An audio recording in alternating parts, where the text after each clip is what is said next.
and welcome to In Retrospect.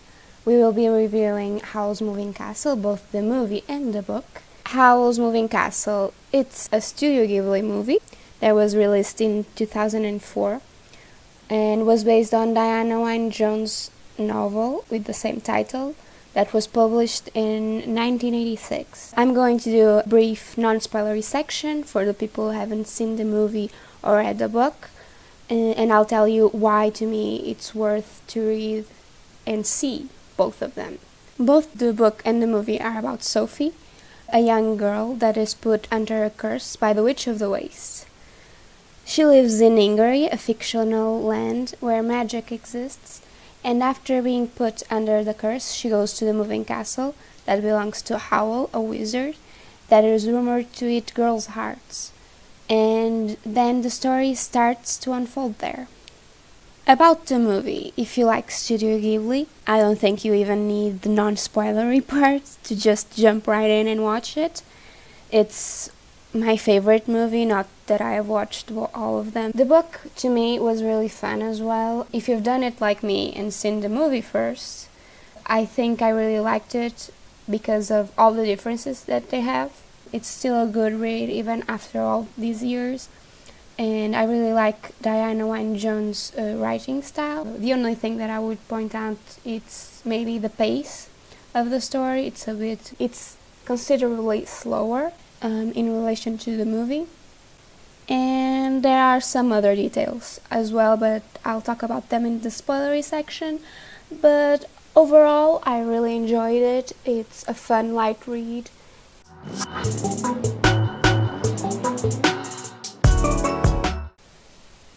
So now we are in the spoilery section. Let us break down this book. I'm also going to talk about the differences between the movie scenes and the book scenes, but I'll talk more about the book because most of you have seen the movie, I'm sure of it.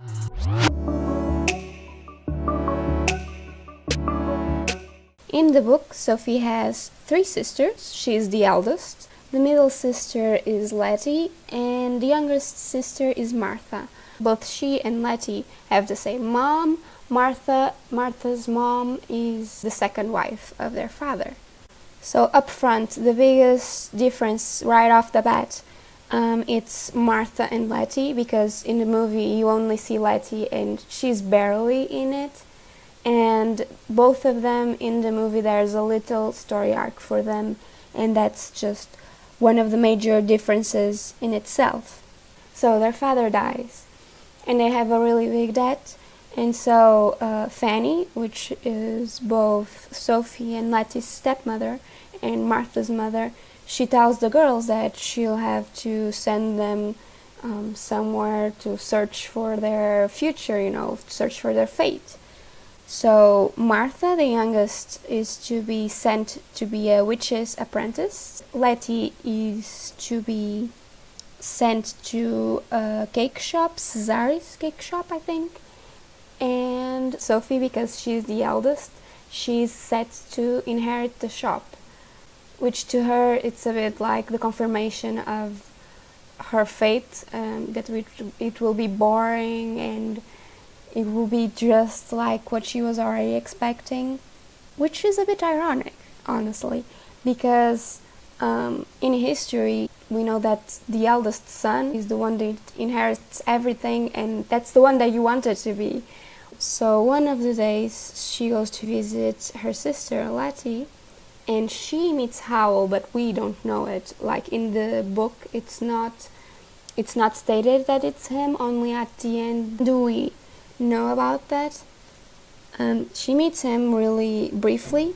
Another difference from the book to the movie, they meet and they are followed by the Witch of the Waste's henchmen. Then there's that very iconic walk on air scene, and it doesn't happen at this point in the book, and honestly I prefer the change that they made in the movie. It's really a very beautiful scene. I love it. It's my favorite part. In the book, they just talk to each other, and actually the lines that he says to her in the book were the ones that one of the soldiers in the movie that was like harassing her told her. So those are the lines that he has in the book Howl, which was a bit weird, but I really prefer how the scene turned out in the movie.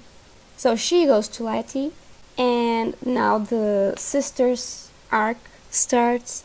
She discovers that Letty and Martha traded places, meaning that she was talking to Martha right now. Martha was the one that went to the bakery shop, and Letty was the one that went to be a witch apprentice. This all happened because they were both unhappy with their arrangement, and they decided that they would be happier if they traded places. And Martha really went to the witch, but she, in the first few days, found a spell that made them look like each other, and that's how they traded places.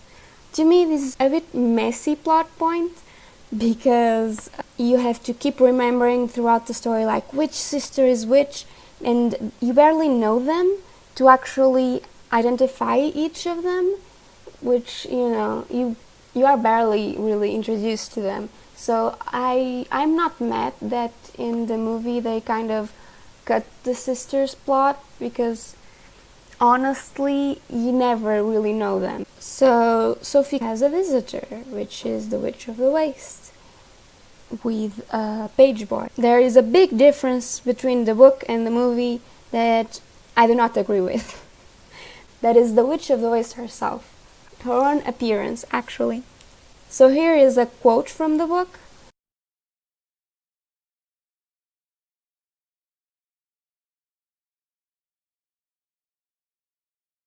And then we have the movie version. You are adapting something and they say, the villain was beautiful. It's okay. Beautiful people are also as much of a villain as the girl next door. They can be anyone, really. A villain is anyone. And I don't think some facial features or how you look on the outside should make you a villain or the hero. But that's very much what happens. But anyway, she curses Sophie, and Sophie turns to a 90-year-old looking woman. Just like in the movie, she can tell to anyone that she has this curse, so she decides to leave her home and goes in the direction of the moving castle. So she meets the Scarecrow, and it isn't like in the movie that he follows her around. She just meets him and puts them back together and goes her merry way. And then she meets the dog. The dog that was an agent or spy for Madame Suliman. She meets the dog here and helps the dog, and he actually is a bit hostile to her here, and she doesn't see the dog until later on. So both the Scarecrow and the dog are not as prominent as they were in the movie, and their roles are also different in here. Sophie goes to the castle, and she does not meet Markle. She meets Michael Fisher, a young boy around 15 years old that is Howl's apprentice. And besides being older than the character in the movie, he's also described as a dark-skinned boy, which was also, a choice of theirs. We are introduced as well to Calcifer, a fire demon, and Sophie makes a deal with him, a deal to break the contract that he has with Howl, and he'll in turn help her lift her own curse. Sophie ends up just staying at the castle as a cleaning lady. There's not even a verbal agreement on it, because of Howl's own personality. He just doesn't like to be forced to anything, to be pinned down to anything, so she just keeps staying. So just like in the book, Sophie starts cleaning up everything she sees, and she also starts having these fantastic back and forths with Howl, and to me the book is really worth it because of that and Howl just being Howl, and I really think you should read it just for that. The clash of their personalities and how outspoken Sophie gets after the curse is also something that I really appreciated.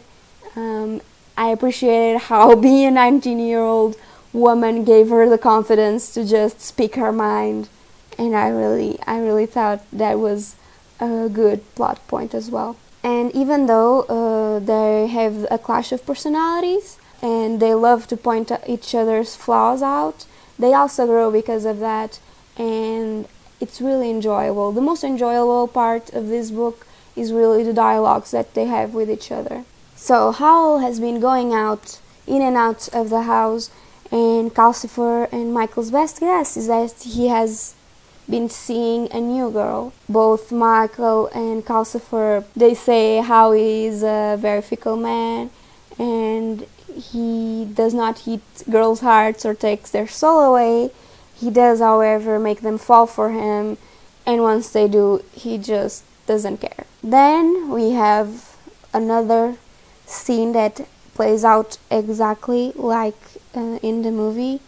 That's the scene where Howl despairs about his hair.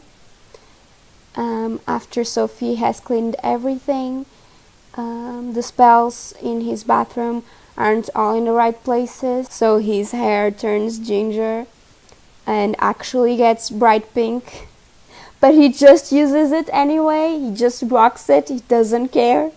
But just as he gets his hair dyed another color, he just sulks and starts evoking a terrifying aura around him. And because of this, there is a door, like in the movie, with the 4 colored slots. It's different colors, but it's more or less the same. And because he starts having this and his house starts looking like a haunted house, in each place that he has his door, people start listening to this and they start freaking out, and it's hilarious.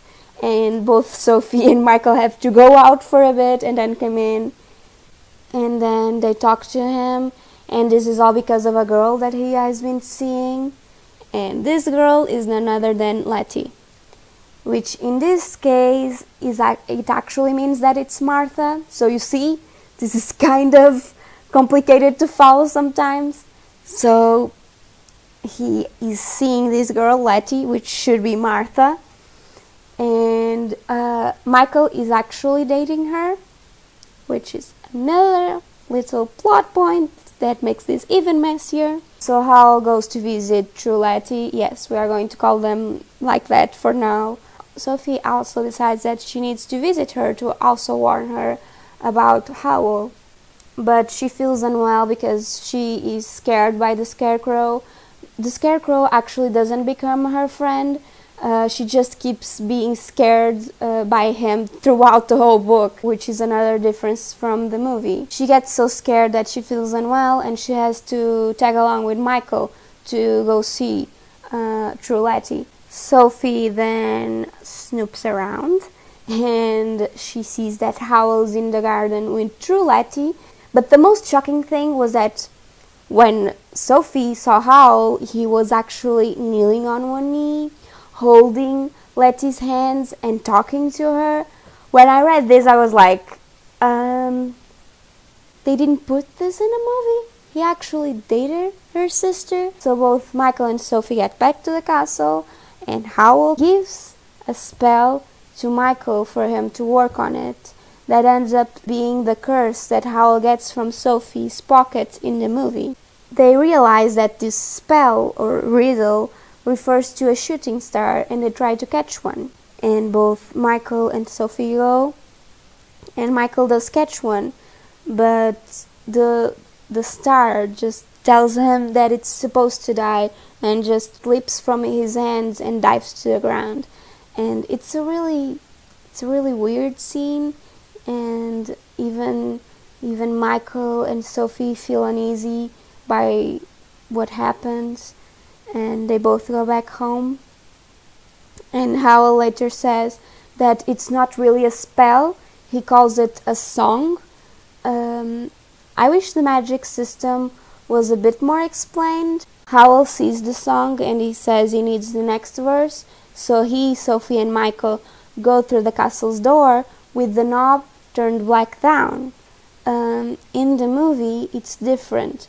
This color actually, I think it's for the waist, and in the book, it's actually to our own world.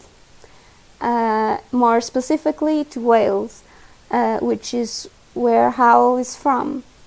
They meet Howl's family, and yes, none of this happens in the movie. It's also a big difference, and honestly, it's what kind of got me going, like, I really should read the other books, because how did Howl end up in Ingery? How did he went from our world to theirs and things like that? So they ended up discovering that the song was Neil's English homework that Miss Angorian, his teacher, had sent to him. They go to Miss Angorian, and then Howl asks about the poem, which is the song. The song is actually a poem by John Donne, and it's a real poem by that poet, and it actually exists. You can check it for yourself. And then Howl just tries to ask Miss Angorian out for dinner, and she just straight up denies him because she considers herself very much engaged to Ben Sullivan, even though he disappeared some time ago.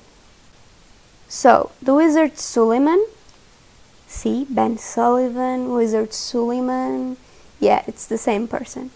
So the wizard Suliman, not Madame Sullivan. Another big difference in the book to movie adaptation is that there is no Madame Sullivan. I think Madame Sullivan is like an amalgamation of both Wizard Suliman in the book and Mrs. Pentsmon, I don't know how to say her name, which is Howell's wizard tutor, something like that. Going back to the book, the wizard Suliman, which was the royal wizard, has disappeared, and the king turns to Howl for all of his spells, and they talk about these spells being for his army. Another difference from the book to movie is that in the movie they talk about a war and they show some scenes about that, but that never happens in the book. They just talk about Howl getting spells for the king's army, but that's it. They don't talk about anything else. So all of Howl's spells work so well that the king wants to appoint him the new royal magician after Suliman, and make him go look for his brother Prince Justin, whom had gone also to the waste and disappeared. He had gone to look for Suliman but just disappeared. The dog is an amalgamation of both Wizard Suliman and Prince Justin, and the scarecrow was actually put under a spell by the wizard Suliman. Both this and the sister arc, it's a bit convoluted. We also learned that The Witch of the Waste was one of Howell's romantic pursuits, and I also thought that was interesting. I kind of wanted to know how that played out. And that she sent a curse for him, the song, and that's why he made the castle, to try to avoid it and move constantly. Howl then sends Sophie to the royal castle to blacken his name to the king. The movie scene where we see both of them going through the steps of the palace, it doesn't happen in the book. It's just Sophie going through them. Howl gets a cold, and I swear it's just... I just love this part of the book because he just gets extremely dramatic from this point on, just because of a cold. They receive a visitor, which is the dog, that it's in fact also the page boy that had come with her when Sophie was cursed, and that it's also both the wizard and the prince, and okay, it's enough. And when Sophie goes to the witch, obviously she's caught by her, and the Witch of the Waste tells her that she was trying to assemble the best parts of both Wizard Suliman and Prince Justin and made a new body that was only missing its head, which was to be Howl's head. Yeah, in the book she was a bit, the Witch of the Waste was, a bit yeah, it was a bit gritty, this part. I wasn't really expecting like body parts going to different places, but okay. The witch was trying to make the perfect human with the best parts of both Wizard Suliman, Prince Justin, and Howl, and he would be the new king of Ingery, and she was to be his queen.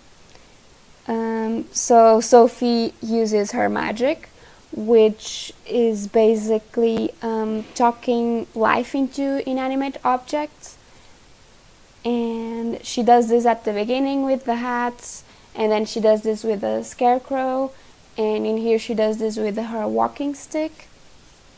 There are two quotes, which is like Calcifer saying that he'll only believe that Howl is really in love when he doesn't spend 2 hours to get ready, and he just goes to save Sophie like completely disheveled, and he just goes and they fled. The scene where Sophie walks on air actually happens here, and really, I don't know, in the book is not so emphasized as in the movie. They both get to the castle, and when they get there, Miss Angorian is there with Calcifer in her clutches, and Miss Angorian is in fact the Witch of the Waste's fire demon, which I wasn't expecting. I didn't know that fire demons could be people. I thought it was really, really weird, and it's not explained how she is a person. I really don't know. So she squeezes Calcifer, and both him and Howl scream, and Howl just falls unconscious on the floor. Sophie talks life into her walking stick and saves Howl. And Calcifer tells Sophie she was the only one that could break their contract because she can keep both of them alive by talking life into Calcifer and into Howl's heart. And everything just ends in pairs. Basically, Letty and Suliman, Michael and Martha, Howl and Sophie, and even Calcifer comes back again.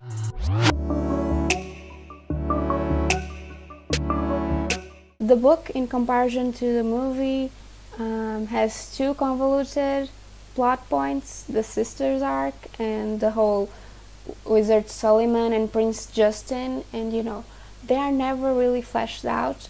Michael is kind of fleshed out, you kind of know a bit about his past, and of course Sophie and Howl too. But other than that, all the other characters are very two-dimensional. And I appreciate how in the movie, the scarecrow and even the dog, I don't know, I like how they had a different role. Also, in terms of romance, I guess the movie has it more than the book. It's very, very tame, very tame. There are no kisses, nothing. I like both the movie and the book. I guess the book, you get more background story on both of them, and also the whole Howl being from our world kind of thing going on, and that's all. And thank you for watching. If you have made this far, honestly, thank you a lot.